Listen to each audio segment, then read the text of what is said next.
Inicio con la clase. Primero que nada, pues saludarlos. Como cada fin de semana, pues gracias a Dios se nos da la oportunidad de compartir esta clase.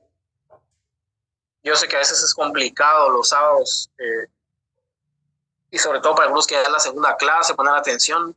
Tanto tiempo en el tema virtual es bien difícil.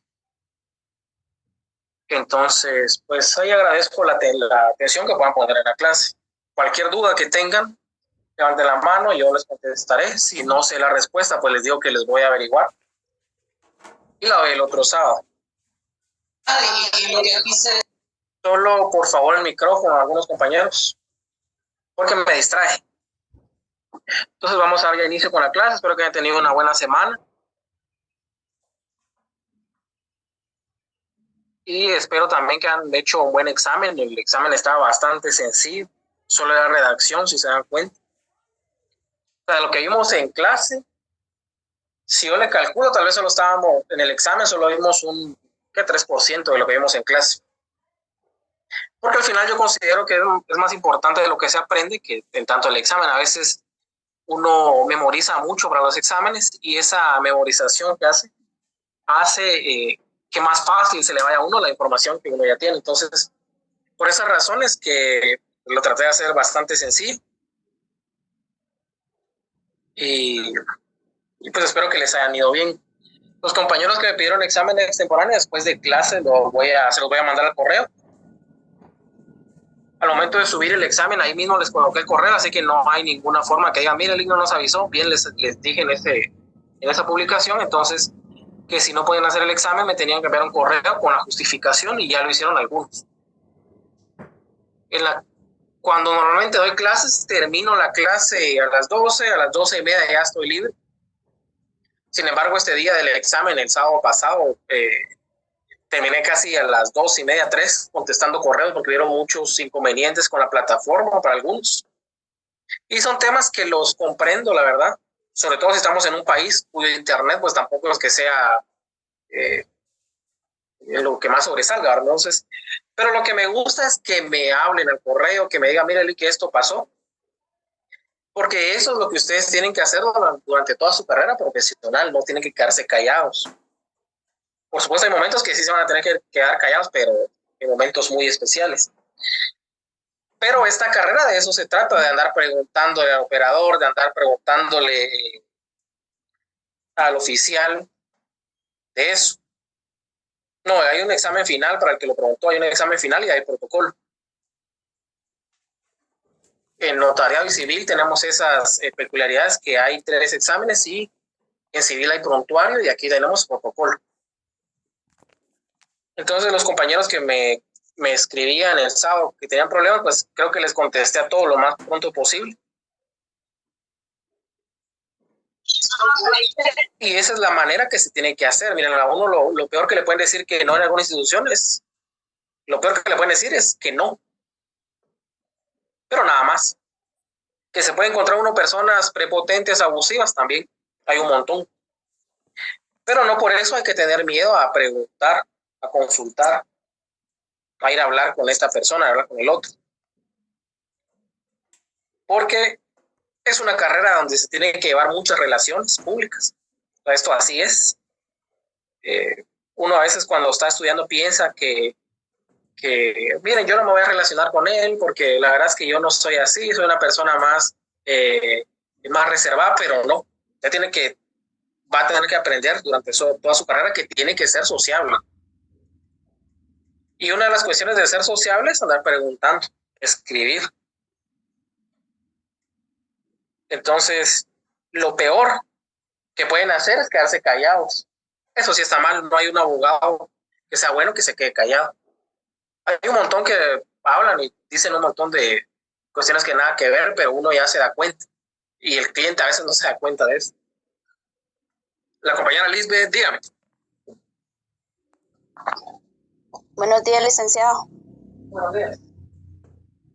Solamente con una consulta acerca del trabajo que hay que hacer de lo de las escrituras de protocolo. Me surge una duda, ya que ya hice mi protocolización del matrimonio.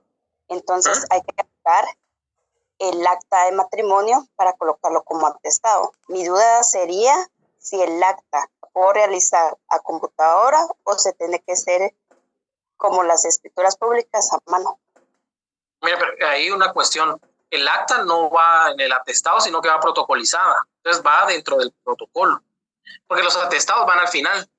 Pero el acta, como se está protocolizando, tiene que ir en medio de 2 hojas de protocolo. Por eso es la protocolización. Ahora bien, respondiendo a la otra pregunta, el acta tiene que hacerse en hojas bond, ya sea a mano o impresa, a computadora o a máquina. Ahí no importa si la va a hacer a mano, impresa, computadora. Pero tiene que ser en hojas bond. Porque el papel sellado pues ya no existe.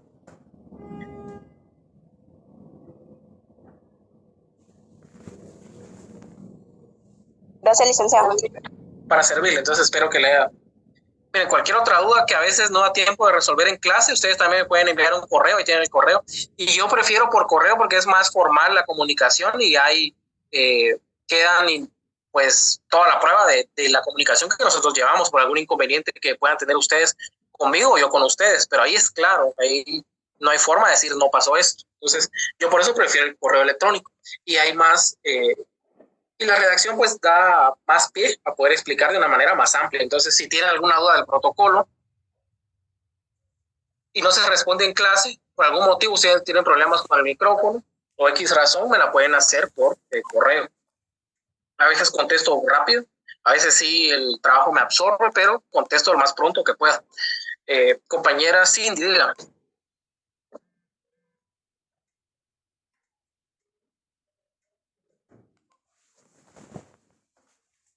Cindy, no sé si ya está hablando, pero no se escucha nada.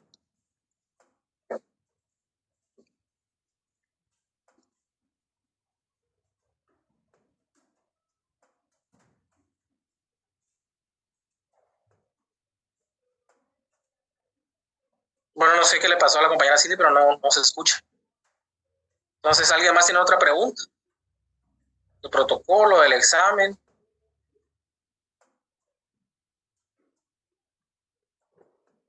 Vic, buenos días. Buenos días, dígame. Con una consulta, en lo de la cancelación de escritura, ¿se hace la escritura totalmente y luego se hace la cancelación o solo se redacta la cancelación en una hoja?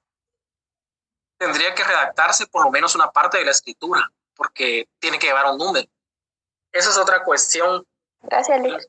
La escritura cancelada lleva un número, y ese número, digamos, si la escritura cancelada es la SIN, la siguiente escritura no puede ser la SIN. La cancelada siempre va a ocupar un lugar en el protocolo y va a ser la número 5. Entonces, lo ideal es que redacten una parte o completa, como ustedes consideren. Puede ser una protocolización, una toma de razón de legalización de firmas, para hacer más corto. Y la cancelan porque no firmó alguien, o por errores. Nada más. Gracias, licenciado, muy amable. Para servir, compañera Martina de Jesús. Dígame. Gracias, licenciado. Buenos días. Yo solo quiero agradecerle porque me resolvió la vida rapidísimo el sábado pasado con mi evaluación. Muchas gracias. Para servirle, sí, miren, yo ese día sí estuve contestando correos porque yo sé que como que sí los pone muy nerviosos a veces. Entonces traté de resolverlo más pronto. Solo una compañera que no sé si es de aquí o es de la sección A, que se me fue contestarle, y ella el martes me mandó otro correo diciéndome que me olvidé escribir porque se sentía penado, pero no fue que yo no hubiera querido ignorarla, digamos, sino que se me fue el correo. Pero ya le respondí, así que le pido las disculpas si es esta clase. Mario Alfonso Cardona, diga. Gracias, licenciado. Gracias por la palabra. Con respecto a lo del protocolo, entonces las obligaciones notariales que se deriven de cada uno de los instrumentos públicos son las que debemos cumplir, ¿verdad? Como por ejemplo cuando es la compraventa del bien inmueble, dar los avisos correspondientes a donde toque. En la de cancelación, pues dar el aviso al archivo de protocolos. ¿Es correcto? Sí, aunque en ese caso, pues en los atestados yo creo que les coloco un aviso a DICABI, que es el único que tienen que hacer, no a una municipalidad. Y en el caso de canceladas, sí les pedí la constancia de la presentación del aviso. Entonces ahí sí corresponde. Bueno, entonces nos ajustamos a lo que usted nos requirió nada más. Sí, si ustedes quieren poner más, es su voluntad. Gracias, licenciado. Es como los testimonios a la parte interesada. Ustedes van a elegir las 5 escrituras que consideren, salvo la cancelada, porque de esa no se puede dar testimonio. Pero de las otras pueden elegir cualquiera de las 5 para el pago de impuestos. Muy bien.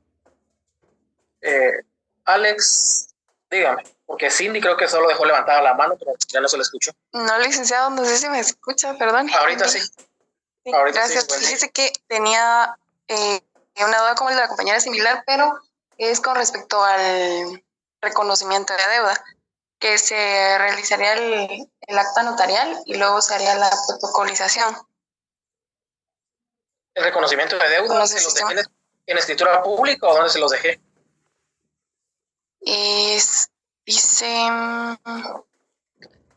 Solo dice reconocimiento de deuda únicamente.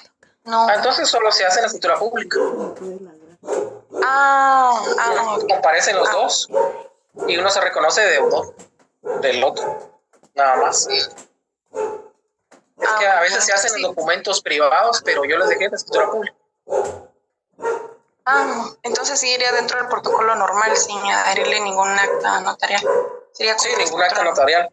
A menos que yo les hubiera especificado la protocolización de un reconocimiento de deuda en documento privado, con firma legalizada. Ahí sí. Porque se los estoy pidiendo. Pero lo contrario no. Gracias, Alex, licenciado. Para servirle. Alex, dígame. Buenos días, licenciado. Sobre lo del acta de matrimonio que explicó al principio, no sé si lo podría repetir, es que me quedó un poco de duda. Si fuera tan amable, gracias. No le escuché la pregunta, disculpe. No sé si me escucha aquí. Ahorita sí. Sobre el acta de matrimonio que explicó al principio, no sé si lo podría repetir. Disculpe, es que no mucho. O sea, sí le entendí, pero me faltó lo último. Si fuera tan amable, gracias. Muy bien, entonces en el caso de la protocolización, como la única que les envié fue el acta de matrimonio, tendrían que ustedes redactar el acta de matrimonio ya sea a mano o a computador. Ahí pueden elegir. Se imprime a papel bond, y esa tiene que ir inserta en el protocolo, es decir, tiene que ocupar una parte del protocolo, un folio. Entonces redactan la razón, el acta de protocolación, y posteriormente va a ir el acta de matrimonio, y después del acta de matrimonio va a ir otro instrumento público. Gracias. A menos que el acta de protocolización sea su último instrumento público, porque esa es otra cuestión. Tienen que hacer los instrumentos públicos que les dejé, pero no necesariamente tienen que estar en el orden que se les escribí. La cuestión es que vayan todos.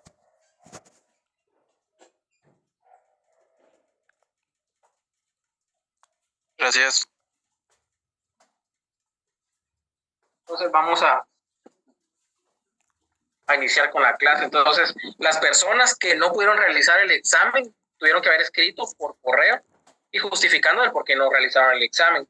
Ahora las personas que tuvieron problemas en subir el examen, que no se miraba bien, la mayoría me escribió el mismo sábado. Mire, Lick, fíjese que me pasó esto y yo les contesté. Entonces, y no hubo ningún inconveniente. Enrique García.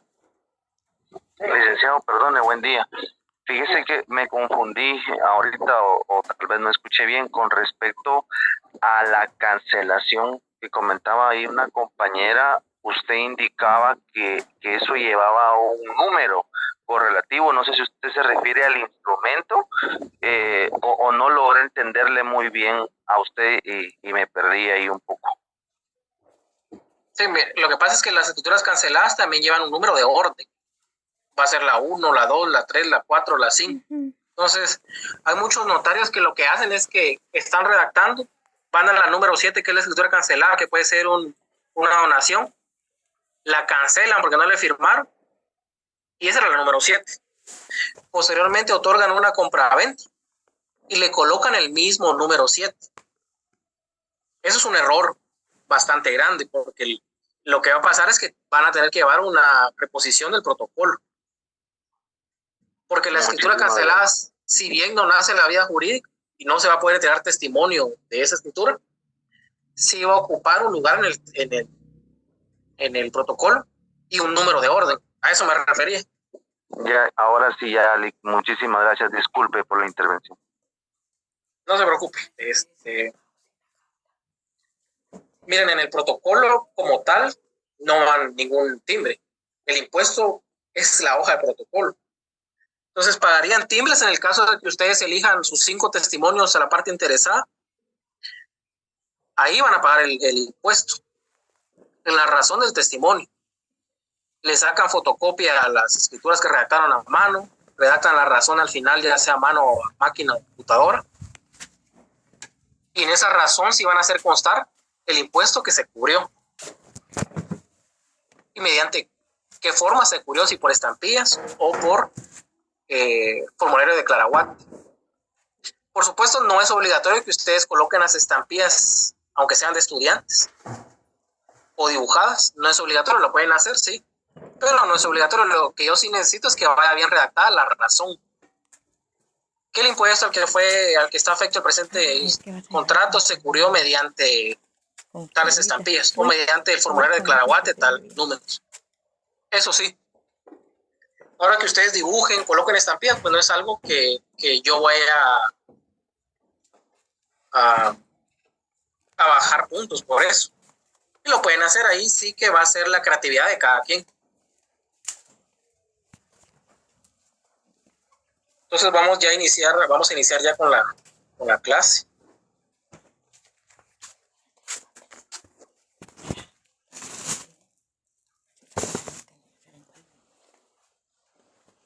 Solo me dicen si se visualiza bien la presentación, por favor. Mira, licenciado. Sí, se ve bien. Sí, se ve bien, nítida. Gracias. Entonces, este último parcial va a ser del tema que más mira uno en el ejercicio notarial, las escrituras públicas, el negocio jurídico. Mira, a mí creo que la forma más práctica de aprendizaje en el tema notarial en clínicas tendría que ser presenta inconvenientes. Primero, porque tendría que ser presencial, y segundo, porque tendría que ser un tipo taller. En cada sábado se les deja una escritura, ustedes la trabajan en su casa, y el siguiente sábado pues están con el profesor revisando los errores. Ahí sí se aprende de manera bastante adecuada el derecho notarial. Por la cantidad de alumnos y por el que es virtual, es bastante complicado cumplir eso, y la verdad es que sería casi imposible. Pero vamos a tratar de suplirlo de la mejor manera. Entonces, lo primero sería el tema de hoy va a ser la forma notarial del negocio jurídico. Va a ser la forma notarial. Y tenemos al negocio jurídico. En Derecho Civil ustedes reciben un semestre completo de solo derecho de obligaciones. Creo que es el último de civil que reciben derecho de obligaciones. Es un tema bien complicado, bien extenso, y que inclusive viéndolo un semestre completo, solo obligaciones, uno no logra entender todo. E inclusive maestros como el doctor Vladimir Aguilar, que son expertos en la materia, tratan esos temas con mucho respeto. Entonces ahorita solo los vamos a ver, pero no vamos a entrar mucho en el tema. ¿Qué es el negocio jurídico? Es un acto integrado por una o varias declaraciones de voluntad privada dirigidas a la producción de un determinado efecto jurídico y a las que el derecho objetivo reconoce como base del mismo, cumpliendo los requisitos y dentro de los límites que el propio ordenamiento establece. En palabras sencillas, es la autonomía de la voluntad que disciplina relaciones. Usted, al ser mayor de edad, ya tiene esa independencia, esa capacidad de poder decidir sobre su vida civil, y ya puede contratar, ya puede hacer declaraciones de voluntad que le generen derechos y también obligaciones. Pero también para entender el negocio jurídico hay que comprender que hay una diferencia entre un hecho jurídico y un acto jurídico. En el hecho jurídico son causas naturales donde no existe la voluntad de las personas, el nacimiento, la muerte. Si bien un hecho jurídico sí tiene efectos jurídicos, no es gracias a la autonomía de la voluntad. En cambio, en el acto jurídico, donde sí existe esa voluntad de la persona y crea relaciones jurídicas, aquí sí estamos hablando totalmente del negocio jurídico, la autonomía de la voluntad. Usted a los 18 ya tiene el discernimiento, en teoría, de poder contratar, de poder obligarse, en teoría, porque hay veces que a los 18 años no se tiene tanta capacidad. Y nos vamos al artículo 1251 del Código Civil, que regula que el negocio jurídico requiere para su validez capacidad legal del sujeto que declara su voluntad. Aquí en temas civiles hablamos de capacidad de ejercicio, 18 años. Aquí no cabe la capacidad relativa. Aquí para que usted contrate tiene que tener la capacidad de ejercicio para contratar. Caso contrario, tiene que actuar mediante un representante legal, sus padres, un tutor. Pero también es un consentimiento que no adolezca de vicio, es decir, que no haya error, dolos y violencia. Y en el tema notarial, ¿cuál es la manera de que se constituye el consentimiento? A través de la firma por los otorgantes. Ese es el consentimiento para nosotros como notarios, la firma de la persona. Y esa firma no puede estar precedida de un error, de violencia, de dolo.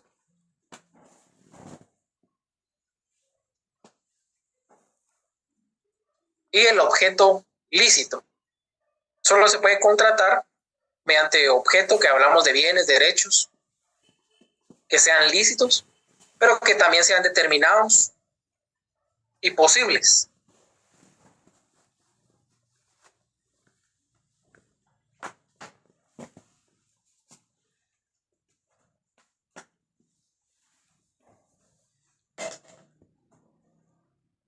Y nos vamos al tema de negocios jurídicos condicionales. Esto creo que me lo preguntaron en esta clase, el negocio jurídico condicional, el 1269.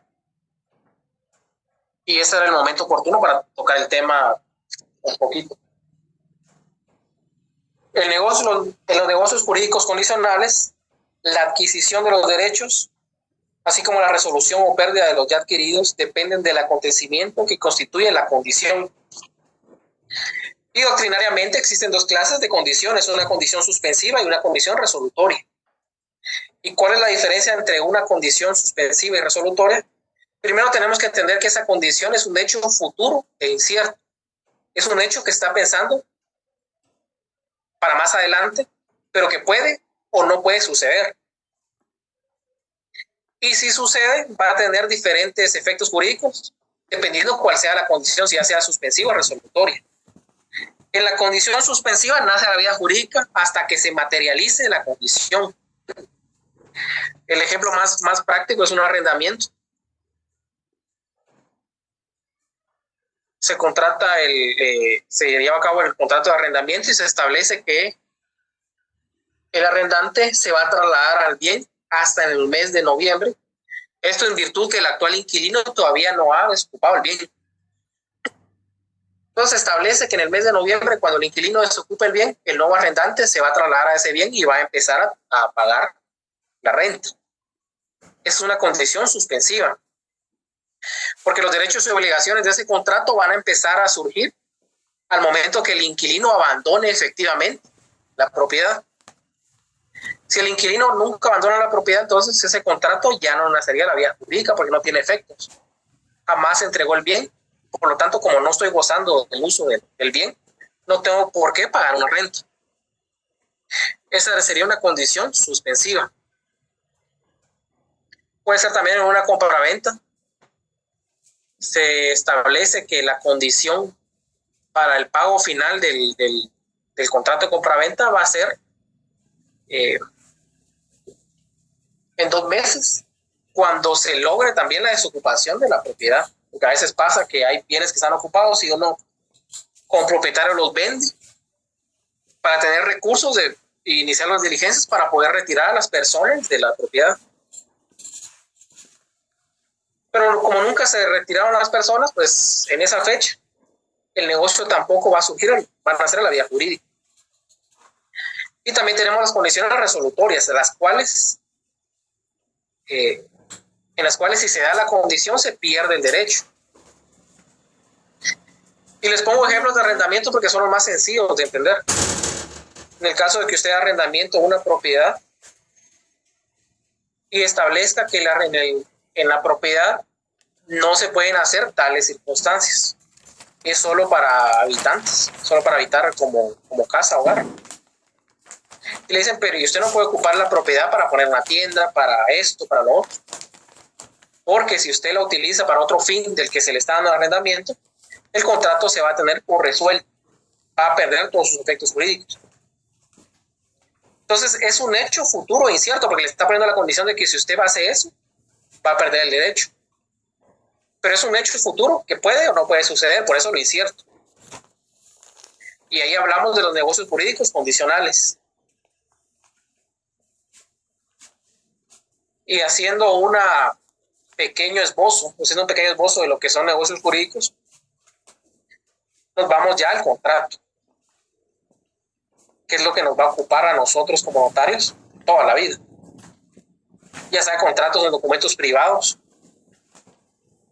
contratos en escritura pública. Contratos en documentos privados se va a ver más que todo en mercantil. Ahora, si nos vamos a civil, pues se va a tener la preferencia de contratos en escritura pública. Aunque hay muchos clientes que prefieren hacer ciertos contratos, como el arrendamiento en documento privado, por ahorrarse unos quetzales después, terminan más perjudicados por celebrar el contrato en documento privado. Pero eso ya es cuestión de usted como notario explicarle bien cuáles pueden ser los riesgos. Si él asume los riesgos, pues al final es lo que solicita el cliente. Entonces primero nos vamos al artículo 1517 del Código Civil, hablando de los contratos.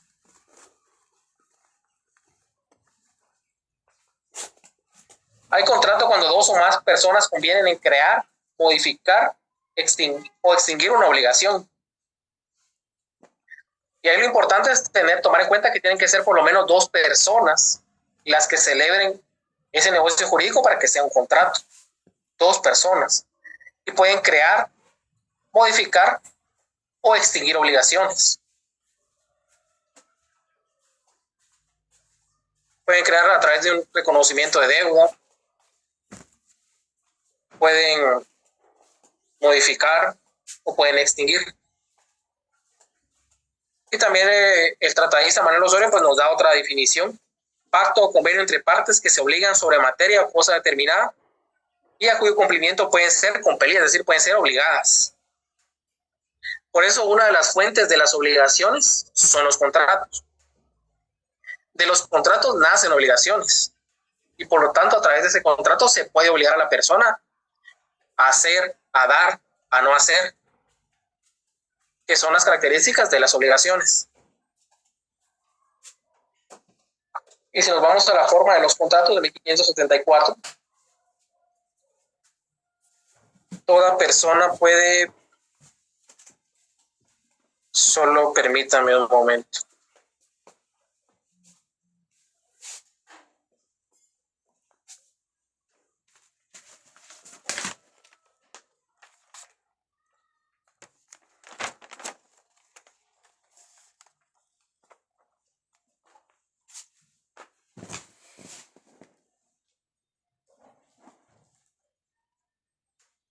¿Se está visualizando ahí? Pregunto. Sí, licenciado. Sí.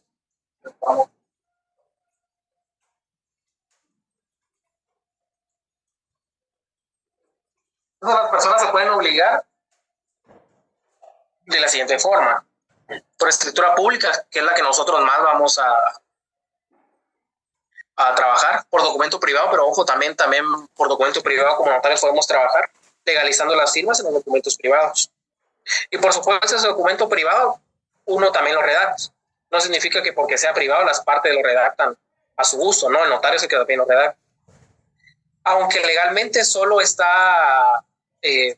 guarda responsabilidad por la legalización de firmas. Ahora por el contenido del contrato no hay ninguna responsabilidad por eso. Por correspondencia y verbalmente. Pero eso verbalmente tiene sus excepciones. 300 quetzales cuando es civil.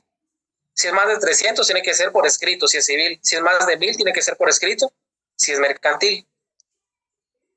Y también después tenemos los contratos formales y solemnes. En esos contratos formales ya hablamos de contratos que se tienen que hacer por escrito, por escritura pública. Pero la diferencia entre un contrato formal y un solemne es que el contrato formal, cuando no se hace en escritura pública, sí tiene efectos jurídicos. Aunque uno de estos efectos sea obligar a la persona que otorgue la escritura pública, pero sí tiene efectos. En cambio, los contratos solemnes, si no se otorgan en escritura pública, no tienen ninguna validez ni efecto jurídico. Llámese donación de inmueble entre vivos, llámese sociedad, renta vitalicia. Esos son contratos que si no se otorgan en la escritura pública no tienen ninguna validez. Y por eso es la solemnidad que la misma ley califica en ese tipo de contratos. Una compraventa de un arma de fuego también es solemne, porque si no se otorga en escritura pública, no tiene ninguna validez la venta.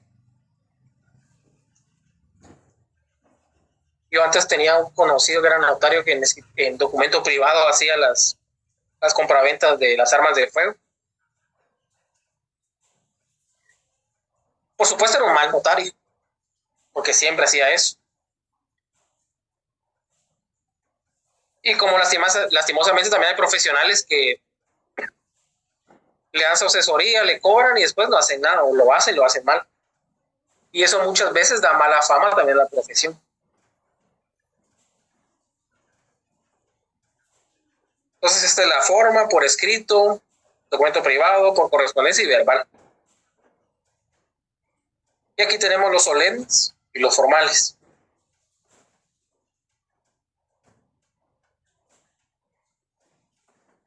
Si nos vamos a los elementos del contrato,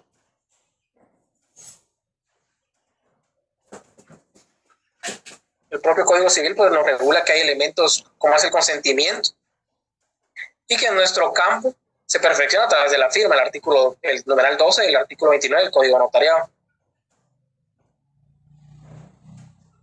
Sabemos que para que se otorgue el consentimiento tiene que existir la firma de la persona. Y si no sabe firmar, la impresión dactilar. Y otra persona firmará su ruego, pero ese es el consentimiento en materia notarial puramente. Si no está la firma de la persona, usted como notario no puede autorizar ese instrumento, entonces lo que va a corresponder es que cancele. Es una de las razones para que pueda cancelar el instrumento público. También tenemos esto del objeto lícito y le agrego yo determinado y posible. Y no se lo estoy agregando antojadizamente, sino el propio Código Civil lo menciona. Y regula no solo las cosas que existen pueden ser objeto de los contratos, sino las que se espera que existan. Pero es necesario que las unas y las otras estén determinadas, a lo menos en cuanto a su género. ¿Se acuerdan cuando vimos el proceso sucesorio que se podían vender los derechos hereditarios? Ese es un objeto lícito, determinado y posible, pero que en realidad no existe todavía. Se está vendiendo un objeto a futuro. A veces en los pueblos también la gente vende cosechas, sus cosechas a futuro también las venden. Pero si se dan cuenta, son objetos que no existen, pero sí son posibles, lícitos y determinados. Y cuando nos vamos a la capacidad, pues aquí hablamos netamente de capacidad de ejercicio. La capacidad relativa, dejemos el derecho laboral y dejemos el derecho procesal civil, que ahí sí una persona con capacidad relativa puede ser testigo. Pero el derecho de obligaciones civil no hay espacio para una capacidad relativa. Solo hay espacio para la capacidad de ejercicio.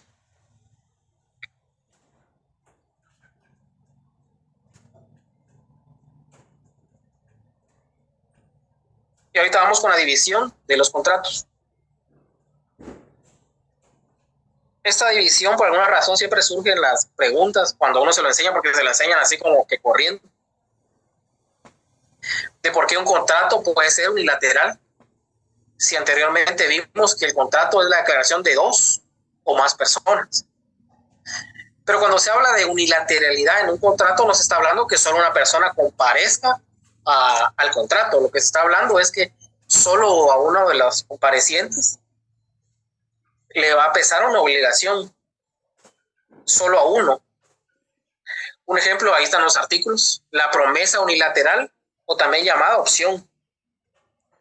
En una promesa, tanto los promitentes se prometen primero a alguien que va a vender y el otro que va a comprar. El que va a vender, pues la obligación es venderle en ese plazo, y el que va a comprar en ese plazo. Y a veces dejan arras para indemnizar si no compran. Entonces te doy esta cantidad y si no te compro en esa fecha, te las quedas, porque es una compensación por no haberte comprado. Pero ahí están obligados los dos, uno a vender y otro a comprar. Pero ¿qué pasa con la opción?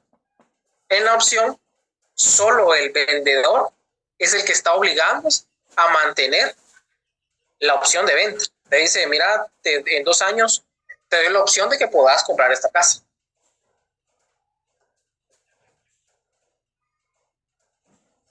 Y le está diciendo: te doy la opción a vos que la compres, a vos, a esta persona que la compres. Pero esa obligación solo es del vendedor, solo él se está obligando a mantener la oferta. El comprador no tiene ninguna obligación, puede comprar, sí, pero también puede no comprar. Y si no compra, tampoco es que tenga ningún resultado adverso, ninguna obligación que tenga que responder por no haber comprado. Entonces esa es la diferencia entre en la unilateralidad y la bilateralidad. También tenemos el comodato. En el comodato una persona entrega gratuitamente un bien a otra persona para que ésta haga uso de él. Es como un arrendamiento, solo que ahí no hay el pago de renta. Entonces, al final, el único que tiene obligación ahí es el que está, el comodatario. ¿Y cuál es su obligación? Solo mantener en buenas condiciones el bien que se le dio.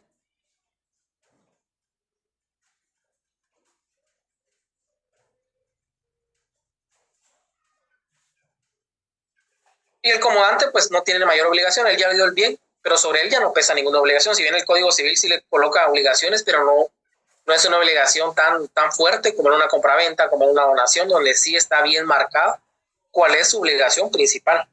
Y si no cumple, ¿qué va a pasar con esto? También tenemos los contratos bilaterales, que ese creo que es el más sencillo de entender. Ambas partes se obligan recíprocamente. Yo te vendo, te entrego el bien, tú me compras, me pagas el dinero, me pagas el precio del bien.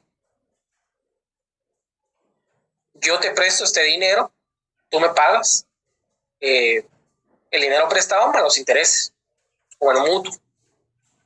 Aunque para muchos el mutuo es un contrato unilateral, yo creo que sí hay una obligación muy fuerte a uno de los contratantes. También tenemos los contratos consensuales. Aquí basta el consentimiento de las partes para que se perfeccione. Y un ejemplo muy claro que siempre les van a dar es la compraventa. 1791.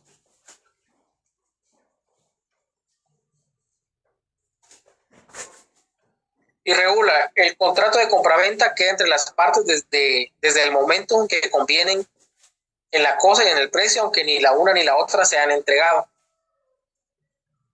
Queda prohibido el pacto de retroventa. Entonces, ojo, hay que tener cuidado con las compraventas, porque la compraventa se perfecciona cuando se firma el documento como tal, no a la entrega del dinero, no con la entrega de la cosa, es con la firma del documento. Sucedió hace poco de un caso donde el hijo le dijo al papá que le iba a pagar le compró la propiedad al papá, le dijo que le iba a pagar, no sé si 600,000, y en la compraventa se redactó que te tenía por bien recibido el dinero, aunque eso en realidad no había pasado. Pero como la compraventa se perfeccionó desde que firmaron ambos, solo firmó el señor y a las horas ya habían presentado el testimonio a la parte interesada en el registro de la propiedad. Y se inscribió a nombre del hijo del señor. Entonces, esto es lo que pasa con este tipo de contratos, que no es necesaria la entrega. Por supuesto, en bienes inmuebles la entrega va a ser simbólica, ¿verdad? Unas llaves que te den el testimonio o alguna otra acción simbólica que demuestre que te están entregando el bien. Y también hay contratos reales. En los contratos reales sí tiene que existir la entrega de la cosa. Y el ejemplo que se utiliza, porque es más práctico, es el contrato de mutuos. Al final es un préstamo, en palabras sencillas.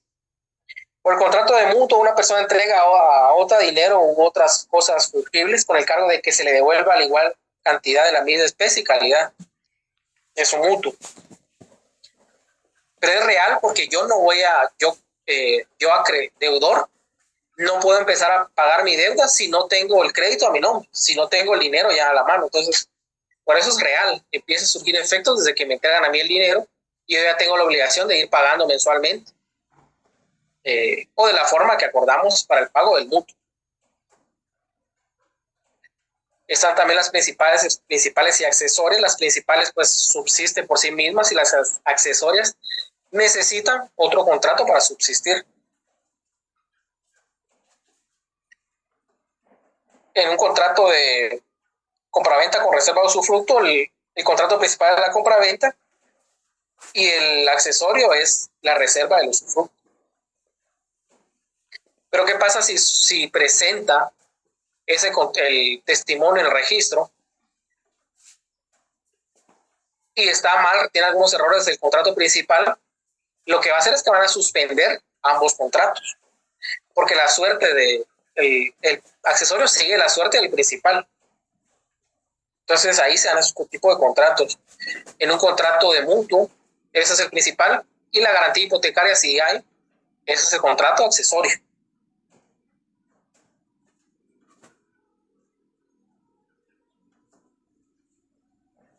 Mario Alfonso, dígame.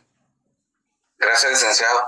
En este tipo de contratos con reserva de usufructo, ¿quién constituye el usufructo? ¿El vendedor o el comprador, licenciado? Muy bien. Lo que pasa es que hay que entender que hay constitución y reserva.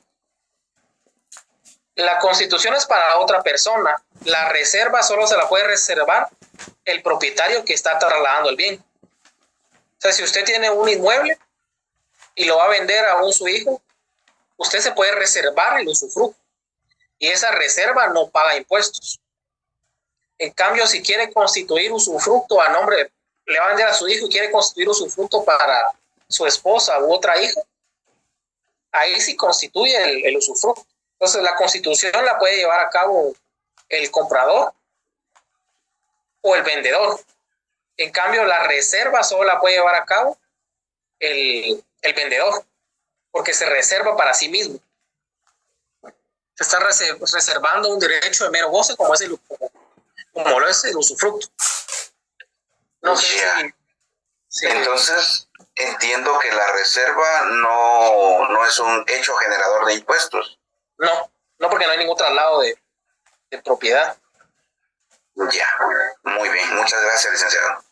Sí, por eso algunos notarios tienen el criterio que se tiene que estimar la reserva, pero en realidad, si ustedes en el registro no hay ese criterio que se tenga que estimar.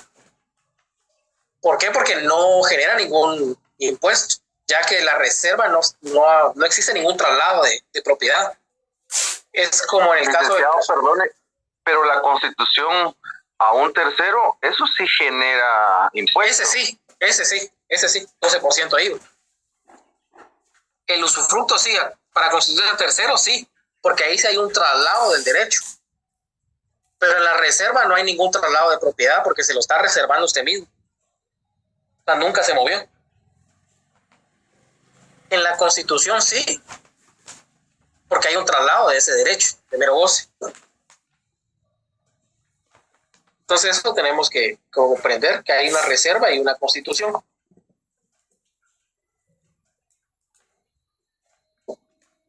Entonces, vamos a seguir con la clase.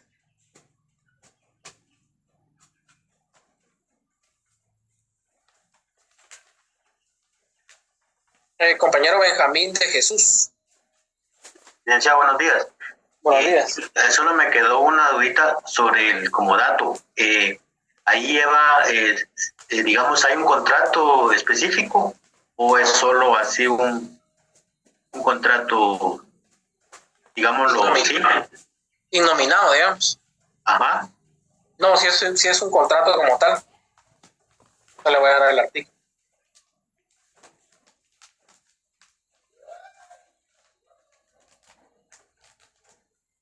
Yo no tengo a la mano aquí. Artículo 1957 del Código Civil. Muchas aquí gracias. También lo tengo señalado. Sí, ahí está, gracias. Ese es el comodato. Sí, es que el comento es que por un caso que supe, ¿verdad? Que alguien le dio a una persona para que estuviera ahí todo el tiempo, pero después la persona ya no quería salir cuando fue el tiempo, ¿verdad? Y se quería, como decir, ya por posesión y todo, ya no quería devolver el bien. Pero el comodato solo funciona en bienes muebles. Son los muebles. En inmuebles, hay otras formas, está el arrendamiento, está un usufructo. Hay otras formas de poder trasladar el uso. Pero el comodato esto aplicaría, digamos, en vehículos o algo así, ¿verdad? Sí, en vehículos es uso práctico el comodato. Pero es gratuito, esa es la cuestión, es gratuito. Muchas gracias, Lick, ya entendí, gracias. Para servir ahora con esta gente que llega a las propiedades y después dice que el derecho, que por prescripción, la verdad es que aquí en Guatemala lamentablemente el derecho de propiedad en teoría tendría que defenderse bastante bien, pero en la práctica no, cuesta a veces poder retirar a personas de propiedades. Pretenden que porque han vivido muchos años ya dieron la propiedad cuando no pasa eso. Si la propiedad tiene inscripción en el registro, no hay forma que se adquiera por prescripción, no existe. Pero a veces se ponen fuertes con eso. ¿Por qué algunas personas cuando dicen ya tienen 10 años de estar viviendo en un lugar ya pueden posesionarse? Digamos, yo tengo mi terreno ahí, se lo doy para que ellos vivan ahí. Y han estado ahí en ese terreno durante 10 días, durante 10 años. Entonces ya empiezan ellos con eso de que ya la propiedad ya de ellos, porque ya tienen 10 años de estar viviendo en eso, ya construyeron y todo eso, mientras que yo solo les di el terreno para que hicieran su champita y ahí medio vivieran, ¿verdad? Y ya quieren tomar posesión de la propiedad. Mira, eso pasa bastante y el problema es que en lo civil es bien tardado llevar a cabo esas desocupaciones en la vía sumaria, y cuando uno se va al MP a presentar por la ocupación, por la usurpación mejor dicho, muchas veces desestiman las denuncias, las archivan rápidamente. Entonces lo mejor, aunque uno tenga buena intención a veces con la gente, que llega personas y le dice, mire, no tengo dónde, y usted de buena fe, porque yo creo que es de buena fe que uno les puede decir, mire, viva aquí. Muchas veces la gente lo paga bastante mal y cuesta después que les habiten el bien. Por eso ustedes como futuros notarios, todo lo que vayan a hacer así mediante contratos. Un contrato de arrendamiento, Es lo mejor, aunque en realidad no les estén pagando renta. Es lo mejor porque así tienen más fácil el desahucio. Por un año sería más conveniente. Sí, por un año. Y está renovando el contrato, es lo mejor. Porque así en un juicio sumario, cuando hay contrato en escritura pública, es más fácil que el juez le fije término para el lanzamiento. En cambio, si no hay documentos, usted lo va a lograr sacar, pero son procesos algo tardados. En la ciudad, ahora en los departamentos, a veces más tardado, porque cómo cuesta que notifiquen, ya que en muchos pueblos no hay nomenclatura para notificar, entonces los notificadores van y como es un pueblo que no tiene nomenclatura, no notifica. O a veces ni van a los pueblos a notificar, tiene que contratar notario notificador y se van generando gastos. Entonces, cuando ustedes tengan un bien y pretendan darlo en esa forma por buena fe, solo pónganse a pensar eso, todo lo que les va a complicar después el asunto. Porque muchas veces la gente pues paga bastante mal la buena fe de las personas. Se aprovechan. E inclusive a veces ya están, hasta hacen sus escrituras de posesión del bien. Aún teniendo registro, hacen sus escrituras de posesión.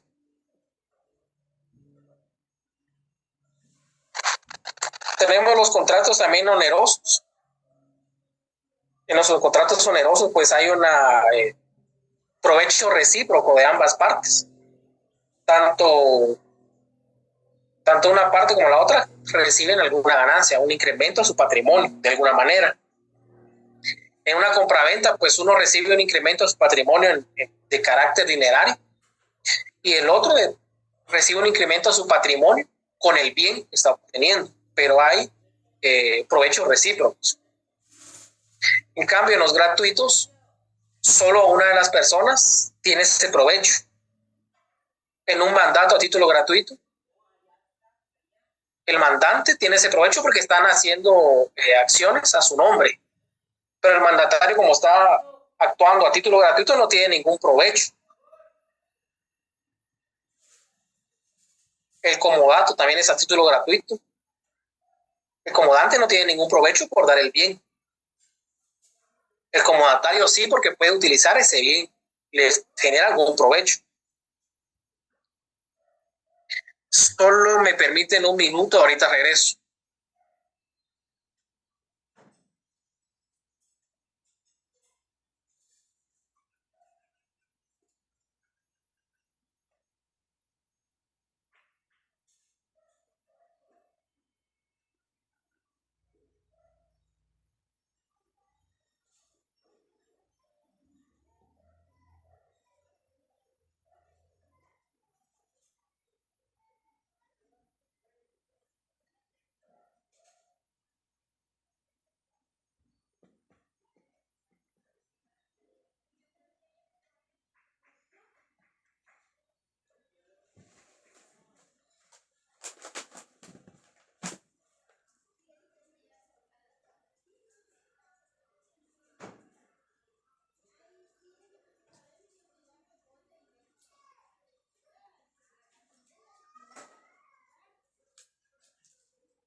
Lick, disculpe, no sé si solo soy yo, pero no le escucho.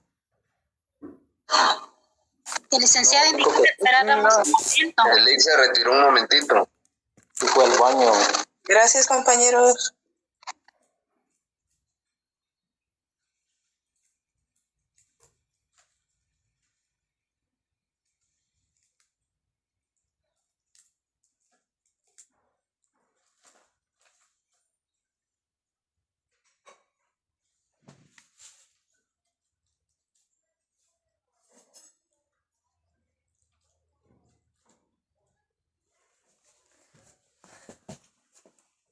Me van a disculpar, compañeros, pero tenía una llamada ahí importante, entonces pero ya regresé. Entonces ya vimos los contratos, la clasificación de los contratos, es un tema más que todo de civil, pero es bueno que lo tengamos en mente. Después nos vamos a ir al saneamiento de ley. El artículo 30 del Código Notariado pues regula una cláusula de advertencias. Regula en todo acto o contrato el otorgante que se obliga a constar de manera expresa si sobre los bienes que motiven el acto o contrato existen o no gravámenes o limitaciones cuando estos puedan afectar los derechos del otro otorgante, y el notario les advertirá las responsabilidades en que incurre si así no lo hiciere. ¿Y cuál es la responsabilidad en que incurre? Al saneamiento de ley. Pero ¿qué es el saneamiento de ley? En realidad es una indemnización que tiene que pagar el vendedor, digamos, en el caso de una compraventa, porque se le interrumpió la tenencia de esa propiedad o porque había un vicio oculto. Aquí tenemos dos clases de saneamiento. El artículo 1543 regula el enajenante está sujeto al saneamiento por evicción o por vicios ocultos en todo contrato oneroso en que se transfiere la propiedad, la posesión, el uso, goce, disfrute de una cosa. Entonces, al final, esto es una indemnización. ¿Qué pasa? Que puede ser que a usted como notario lo contraten para una compraventa. Lo contrata el comprador, porque el comprador es el que dispone al notario. Al que propone, mejor dicho, al notario. Pero usted como notario no hizo la investigación adecuada de la finca. Y en el momento de redactarse la escritura pública, el vendedor le dice que sobre el bien no pesa ningún gravamen o limitación. Y se va al registro, se inscribe en el registro. Al tiempo, cuando ya el propietario del bien está gozando de su propiedad, que era su sueño adquirir ese inmueble, ¿verdad? Le da una notificación de un juzgado donde dice que esa propiedad se acaba de anotar en el registro de la propiedad porque se está llevando un juicio ejecutivo en contra de la persona que le vendió la propiedad.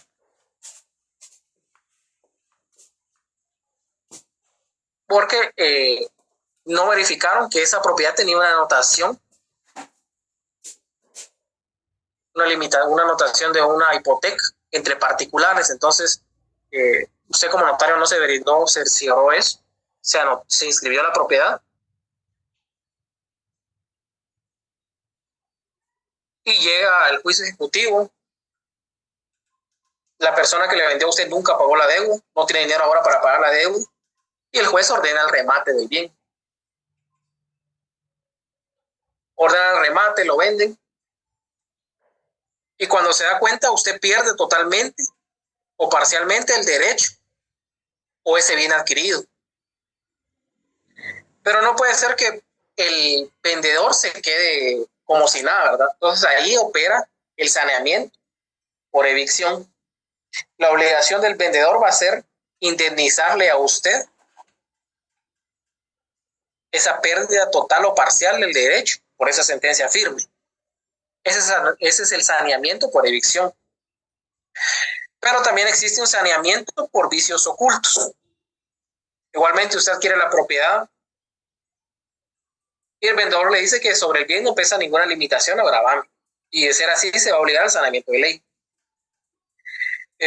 Mónica Alejandra, diga. Buenos días, licenciada, con una consulta.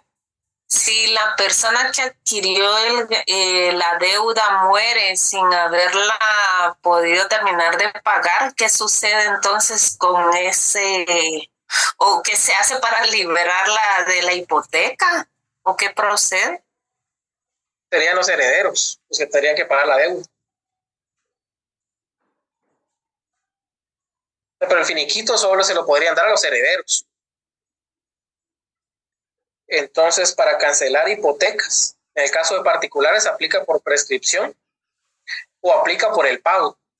Pero al momento de pagar ese tipo de hipotecas, tiene que hacerse la carta de pago o el finiquito. Entonces, el acreedor tendría que hacer el finiquito a favor de los herederos. Porque la deuda sí nunca se trasladó desde del acreedor que ya murió.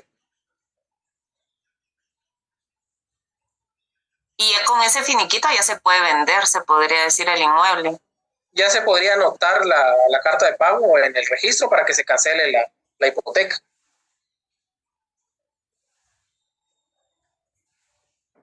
Y ya no haya ningún problema después. Por eso les pongo el ejemplo de hipotecas entre particulares, porque de bancos sí ya es otro. Ahí no puede inscribirse si no la autorización del banco para que se vuelva a hipotecar y para que ocupe otro lugar. Compañero Enrique García. Diga. Sí, licenciado, perdone, esa cláusula de saneamiento tiene que ir en toda escritura cuando estamos hablando de un bien inmueble. Cuando hablamos de enajenar un bien, o sea, enajenar es vender, donar, trasladar un bien. No necesariamente que sea un bien inmueble, puede ser también mueble. Gracias, Lick. Porque puede ser también por evicción o por vicios ocultos. Usted compra un carro y cuando se da cuenta el carro, él lo compró por estas condiciones y cuando se da cuenta el carro tenía un overhaul, entonces ya no va a ser el mismo valor que tenía antes. Entonces ese es un vicio oculto del bien. Y usted le va a solicitar la indemnización por ese vicio oculto o también le puede solicitar que rescindan el contrato, si es que hicieron el contrato del automóvil en documento, escritura pública, ¿no? O en documento privado. Para servirle el ejemplo de los vicios ocultos, también puede ser que compró otra vez el bien, otro bien inmueble, porque les pongo más inmuebles porque es un poquito más fácil de comprender y más práctico. Compra un bien. Usted siempre tuvo el sueño de comprar esa propiedad, es una propiedad de 100 metros cuadrados. La adquiere, va a construir una casa en un lado de la propiedad, en una parte de la propiedad, y cuando quiere construir, llegan sus vecinos, le dicen, no, mire, pero ahí donde nosotros pasamos. Y usted le dice, mire, pues, ustedes han pasado ahí, pero esa parte es de mi propiedad, entonces yo voy a empezar a construir. Después se da cuenta que sobre esa parte donde los vecinos pasen, sí hay una servidumbre de paso debidamente constituida, y es un gravamen de la propiedad que usted adquirió. Y esta servidumbre de paso le abarca unos 30 metros cuadrados, digamos. O más. Dejamos los 20 metros cuadrados. Entonces usted compró la propiedad creyendo que estaba adquiriendo 100 metros cuadrados. Cuando ahora le tiene que restar 20 metros cuadrados, es 80 metros lo que usted compró. Y le compró al vendedor pensando eso, que le está comprando una propiedad de 100 metros, sin saber que tiene ese gravamen. Entonces ahí también funcionan los vicios, ahí funciona por vicios ocultos. Ay, qué bonito se mira. Entonces, ¿y qué pasa en vicios ocultos? También el vendedor le va a tener que indemnizar la parte que tenía ese gravamen porque no le explicó. O también usted puede solicitar que se rescinda el contrato. Tiene esas dos opciones. Por supuesto, puede ser una rescisión voluntaria en otra estructura pública complementaria, o puede ser una rescisión en una vía sumaria si el vendedor ya no quiere rescindir el contrato. Entonces, cuando ustedes lean la palabra saneamiento en la escritura pública a esto se está refiriendo, a indemnizar si hay alguno de esos dos problemas en la propiedad. Mario Alfonso Cardona, no sé si levantó la mano. Sí, licenciado, gracias. Entonces, lo más aconsejable es que cuando se ponga la cláusula de saneamiento, se haga ver dentro de la misma que el saneamiento puede ser por evicción o por vicios ocultos, ¿verdad? No necesariamente, porque el saneamiento abarca los dos. O sea, a usted se la van a inscribir si solo obligándose al saneamiento de ley, independientemente de cuál sea. ¿Y qué pasa cuando usted va a vender un bien y tiene una limitación? Tiene una hipoteca, tiene un gravamen, y lo sabe el comprador. Lo que se hace es que se coloca en esa misma cláusula que sobre el bien no pesa ningún gravamen o limitación, salvo esta limitación. Y ahí sí se puede vender y él no va a tener responsabilidad el vendedor después de sanear nada, ¿no? Porque le está diciendo que sí hay y el comprador lo está adquiriendo con esa advertencia de que no hay más limitaciones salvo esto. Entonces sí se puede. Y ahí el vendedor también se está lavando las manos porque te está diciendo, mira, te voy a vender, pero esto va con este problema. Y así lo quieres comprar, es tu problema, pero yo después no tengo ninguna responsabilidad sobre esto. A menos que haya otro saneamiento por otro tema. Un vicio que no se estableció ahí específicamente.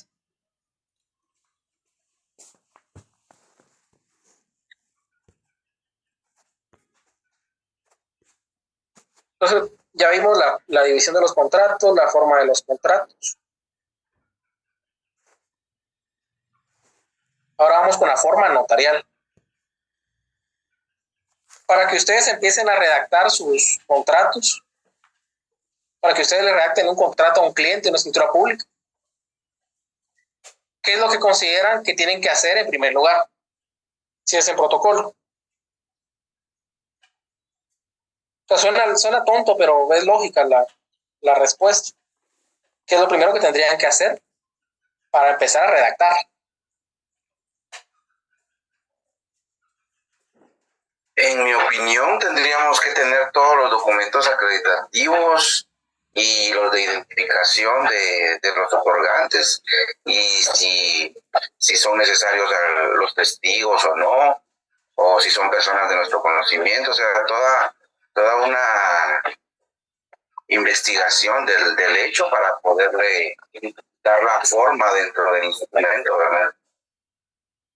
Pero, ¿cuál sería lo primero administrativamente que tendría que hacer? Si es una compraventa, pues hacer una investigación de la propiedad. Y si nos vamos al artículo 11 del Código Notariado. Los notarios pagarán en la tesorería. Lo primero que tienen que hacer es pagar su derecho a protocolo. Suena tonto, pero eso es lo primero que tienen que hacer. Lo puede pagar en enero, cualquier otro mes, o en diciembre, lo que se hace generalmente. Pagar el derecho de apertura a protocolo. Eso es lo primero que tiene que hacer usted como notario, pagar su apertura de protocolo. Porque si no paga la apertura, no tendría por qué estar redactando ningún instrumento público. Y si bien es cierto, son cuestiones administrativas, sí le pueden atraer problemas a su cliente porque usted no está autorizado para aperturar el protocolo, no pagó la apertura. Entonces eso sería lo primero que tendría que hacer administrativamente y prácticamente. Entonces usted como notario, antes de ponerse a llevar a cabo el contrato, tiene que ver si tiene protocolo para redactar y si ya pagó la apertura del protocolo. Porque si no ha hecho eso, no podría redactar. Hay un libro que no estoy seguro de quién es el autor, que habla de que si uno como notario paga el derecho de apertura, pero si después no redacta ningún instrumento público, no nace la vida jurídica, las obligaciones notariales. Pero eso está completamente equivocado. Si usted paga el derecho de apertura y después no redacta nada y no presenta ningún aviso de que no redactó, lo van a inhabilitar en el archivo. Entonces son cuestiones administrativas, pero que se tienen que tomar en cuenta. Entonces, primero tiene que pagar la apertura del protocolo y segundo, adquirir el protocolo donde va a redactar los instrumentos públicos. Si usted si le va a sobrar el protocolo de este año en diciembre y paga la apertura en diciembre, el protocolo en diciembre, el 1 de enero ya puede estar ahí redactando instrumentos públicos. El 1 de enero a las 2 de la madrugada ya puede estar redactando instrumentos públicos. Vení. Te duele tu panza, apúrate. Vení. Y nos vamos también al artículo 12 del Código de Notariado. Licenciado, Dígame. tengo una duda. Si les sobró, por ejemplo, hojas del protocolo del año anterior, por ejemplo, que me sobren este año, el otro año ya no pago esa apertura porque ya la pagué, ¿no? No, porque pagó la apertura del protocolo, pero las hojas es donde redacta el protocolo. Entonces, para que las nuevas... Esas hojas que usted tiene actualmente solo las podría utilizar el año que pagó. Pero como ya finalizó el año, tiene que volver a pagar la apertura del protocolo y ya puede utilizar esas hojas que le sobraron para el siguiente año. Aunque no compre más hojas. No, aunque no compre más hojas. Muy bien. Porque es una cuestión administrativa del Archivo General de Protocolos. Pues, gracias, licenciado. Y que, por cierto, cuando ya estén ejerciendo el notariado y tienen cuidado, pueden prestar las hojas de protocolo. Porque recuérdense que en la SAT, cuando ustedes adquieren las hojas, esas hojas son adquiridas por usted. Entonces hay gente que presta su protocolo, viene alguien más y sobre ese protocolo redacta sus ahí sí que ilegalidades.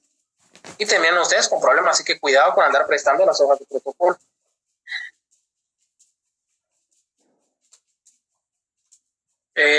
La persona que levantó la mano, por favor. Fíjate que estoy pensando que me llevo los zapatos.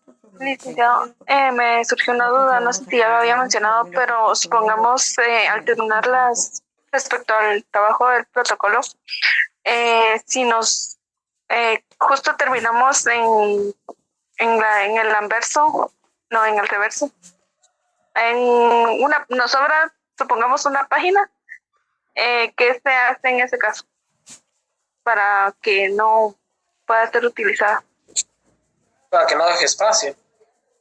Sí, o sea, terminamos los 15 instrumentos públicos, entonces, ¿qué hacemos para que quede inutilizable la página? Mire, se podrían colocar guiones, pero serían demasiados. Un consejo que se utiliza mucho en el tema práctico es que usted redacte una escritura y la cancele para no dejar ese espacio. Eso puede hacer. Eso se hace, porque si no, va a dejar el espacio en blanco y vienen las multas, porque no se puede dejar ningún espacio en blanco. Ajá. A veces cuando uno termina una escritura en la página, en la línea 17, digamos, trata de hacer las firmas grandes o que abarquen más espacio para ocupar ese espacio, porque no se puede dejar espacios en blanco.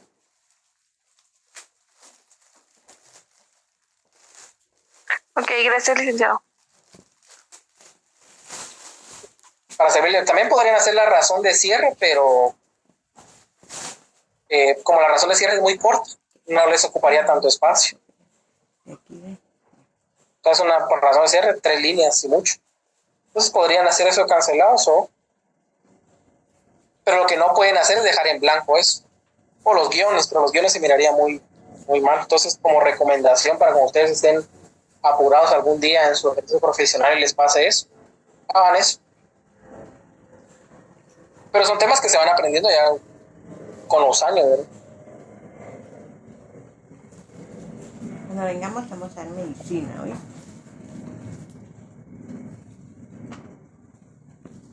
Entonces tenemos esto, forma notarial, y tenemos la escritura pública.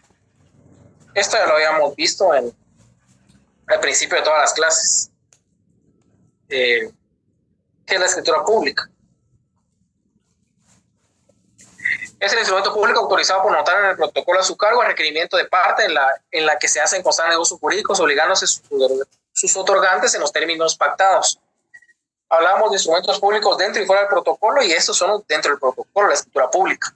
Hablamos de escrituras matrices, actas de protocolación, toma de razón de legalización de firmas y demás documentos que el notario registra de conformidad con la ley. ¿Qué clases de escrituras públicas tenemos? Tenemos principales, complementarias o canceladas. Las principales pues son de cualquier contrato o documento que usted vaya a realizar en el protocolo, pueden ser convenios también.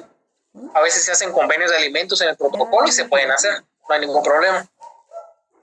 Un reconocimiento de deuda se puede hacer en el protocolo, un contrato de arrendamiento. Esa es una escritura principal. Todo el negocio jurídico se está discutiendo en esa escritura. Las accesorias vienen a complementar la principal. Puede ser que usted se confundió en requisitos no solemnes, como puede ser no le colocó la edad a la persona, entonces puede otorgar una escritura de ampliación que es complementaria para esa escritura principal. Puede ser en el ejemplo que les di anterior, que el nuevo propietario descubre ese vicio oculto del bien y ya no quiere seguir siendo propietario, entonces realiza una escritura de rescisión de esa compraventa. Esa es una escritura accesoria. Puede ser también un contrato de mandato donde el mandato es a título gratuito, pero el mandatario no acepta dentro de esa escritura la gratuidad del mandato. Entonces en el registro de poder le dicen, mire, pero si este es un mandato a título gratuito, tiene que existir la aceptación expresa del mandatario. ¿Y dónde está? Entonces, ¿qué va a hacer usted? Otorgar una escritura complementaria o accesoria de la aceptación del mandato, donde solo comparece el mandatario a aceptar el mandato expresamente a título gratuito. Entonces, así funcionan estas escrituras complementarias o accesorias. Y las canceladas, pues son estas que por algún error de forma o por si ya no quiso firmar alguno de los otorgantes, usted tiene que cancelar la escritura. Razón, se cancela la escritura en tal fecha. Conste, firma suya. Tampoco tiene que decir por qué la está cancelando. Eso con la razón de la cancelación. Pero tiene que anotar en la escritura, bueno, estoy confundiendo con las complementarias. Solo da la razón de la cancelación. Martina de Jesús, dígame. Licenciado, perdone, ¿el tema de la asistencia va a ser el negocio jurídico o tenemos otro? No, va a ser la forma. La forma notarial. La forma notarial. La forma notarial. Bueno, muchas gracias, licenciado. Que ya casi es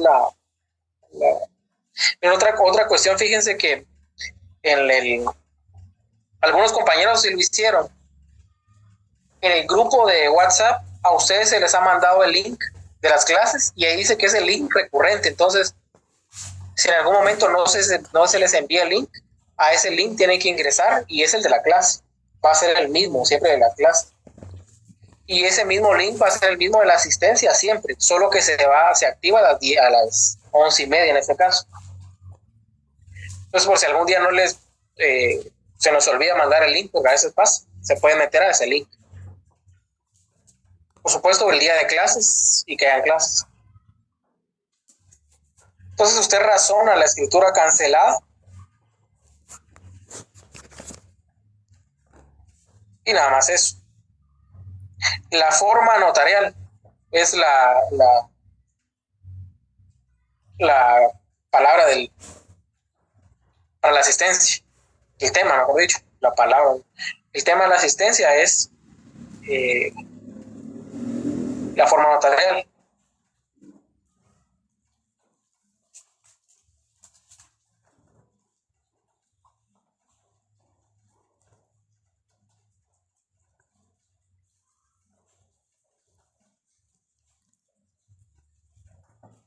Entonces, ya vimos la clasificación de escrituras, vamos a ir a la estructura, que esto ya lo vimos también en clase, solo vamos a hacer algunas acotaciones por ciertos errores que vienen algunos compañeros en el examen del primer parcial.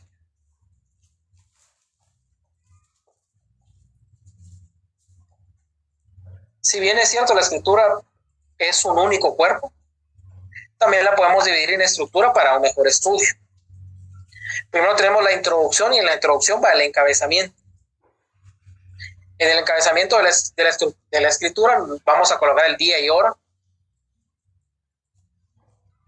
lugar y fecha. Aquí no, horas, perdón, aquí no ahora, me estoy confundiendo con el testamento. Y eso es lo que les iba a decir. En una de las preguntas del primer parcial o un laboratorio les coloqué cuál de esas escrituras tienen que llevar hora. Era únicamente el testamento. Las demás escrituras públicas no llevan hora, solo llevan lugar y fecha. Recuérdense de eso, solo lugar y fecha. Entonces, en el encabezamiento, que es la parte de la introducción, va a ir el número de orden de la escritura, puede ser la 1, la 2, la 3, la 4, la 5. El lugar y fecha, su nombre, y es obligatorio que pongan su calidad de notario. Si va a colocar su nombre, coloque notario o notaria. Porque si no, se está confundiendo si usted es compareciente o el notario. No se entiende. Si solo va su nombre sin su calidad de notario, no se entiende en base a qué está actuando usted, si usted es notario, si usted es compareciente. Entonces siempre ponga notaria. Después llevamos la comparecencia. En la comparecencia, por supuesto, van los datos de las personas. Y otra pregunta que algunos se equivocaron era que me ponían, yo les coloqué que era persona de mi anterior conocimiento. Y algunos en su respuesta eran, lo que le falta es el DPI.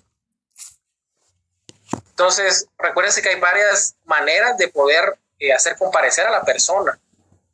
Si usted la conoce, le va a colocar de mi anterior conocimiento, nada más. Si no la conoce, es que le va a colocar DPI o testigos de conocimiento, nada más. Después van los datos, sus generales. Aquí se coloca si comparece en nombre propio o en representación. Y eso es la introducción. En la introducción no tiene que hacerse constar que usted tuvo a la vista los documentos que acreditan propiedad. No, ahí no va eso. Entonces, para que lo tomen en cuenta. Después vamos con el cuerpo. El cuerpo, si bien solo es un numeral del artículo 29 del Código de Notariado, creo que es el 7º, en su redacción es la más complicada. Solo permítame un momento.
Se apagó tu teléfono.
Disculpe, me van a disculpar, pero tenía una emergencia, tuve que mover el carro, entonces me van a disculpar si perdón por tanto tiempo, pero tenía que hacerlo. Vamos a continuar con la clase, no sé si me escuchan. Sí, licenciado. Sí. Entonces vamos a ver, les hablaba que el numeral 7 del Código Notariado, si no estoy mal, sí, el numeral 7 es el más corto de los numerales de ese artículo 29. Sin embargo, es el que es más complicado en la redacción, porque ahí es donde ustedes sí van a redactar totalmente el negocio jurídico que están autorizando. En la introducción, al final es una situación meramente mecánica la que ustedes hacen, porque son el nombre, la edad, es algo que tiene una guía muy clara de cómo realizarlo. En cambio, en el cuerpo, donde hay antecedentes, hay estipulaciones, es donde se complica ser claro y conciso en la redacción. Una redacción clara y concisa es bien complicado, ya que se tiene que manejar el tema de una manera bastante fuerte. Me acuerdo que una vez vi una demanda de daños y perjuicios. La demanda la realizó un LIC que ya falleció, que fue juez de paz. Pero si ustedes hubieran visto esa demanda, era nada de que tu machote, de que tu minuta, no. Una redacción simple, una redacción clara. Y a eso es lo que uno como profesional tiene que visualizar. Llegar al punto de conocer tanto un tema, de redactar de manera fácil. Porque eso de redactar de manera fácil, no crean que es lo más sencillo del mundo. Uno entre más redacta es porque más dudas tiene de cierto tema. En cambio, cuando lo tiene bien dominado, va al punto, va al grano, es claro, conciso. Entonces, el tema del cuerpo a veces presenta más problemática por lo mismo, porque se necesita conocer bien la institución, en una compraventa, en una oración, en un mandato. Se necesita tener conocimiento de lo que se está haciendo. En cambio, en una introducción o en un cierre, pues da pauta a que mecánicamente se puede hacer. Sabemos que van los nombres, sabemos que se tiene que calificar la presentación, pero no da una dificultad muy grande. Cambio en la redacción, sí.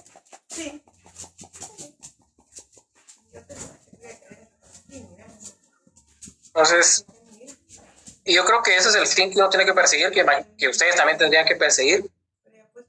Manejar tanto un tema hasta hacerlo sencillo, que parezca sencillo, aunque sea muy complejo. Este es el cuerpo, hay antecedentes, hay estipulaciones. Por supuesto, no en todas las escrituras van a haber antecedentes. En una compraventa sí hay el antecedente, y el antecedente es que es propietario de tal finca.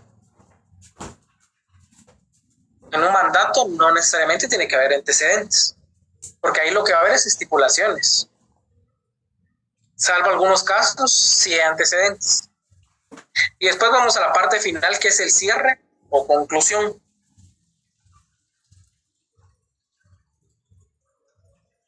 Al igual que la introducción, se hace de una manera más mecánica.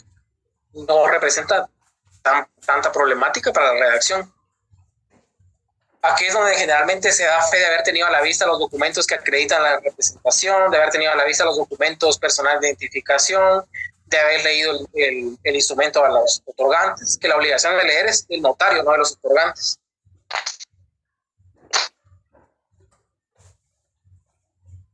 El otorgamiento y la autorización,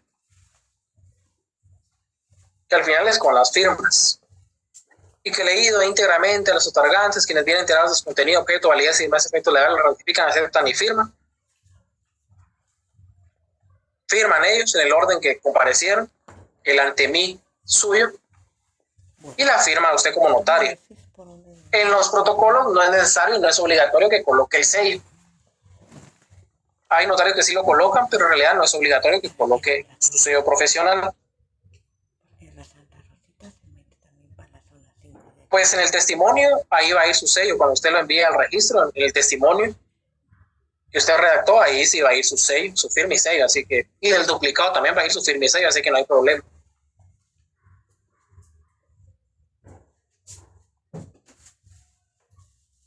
Entonces, ¿a qué es lo que quiero llegar con esta clase de hoy? En realidad fue más o menos un repaso de cosas que ya hemos visto, para que el próximo sábado ya podamos desarrollar los contratos en particular, hablando de su redacción, sus elementos, el impuesto, el testimonio. Y por supuesto que no vamos a ver todos los contratos civiles ni mercantiles, sería imposible en el tan poco tiempo que queda, porque ya tenemos 30 de septiembre, es el último día del mes, ya estoy bien en octubre. Y noviembre, que yo considero que después del 15 ya no recibimos clases. Y además de nada me va a servir ir corriendo con contratos, cuando posiblemente por ir corriendo ver 3 contratos en cada clase no se le va a entender a ninguno, y lo que va a pasar es que se van a confundir entre cada contrato.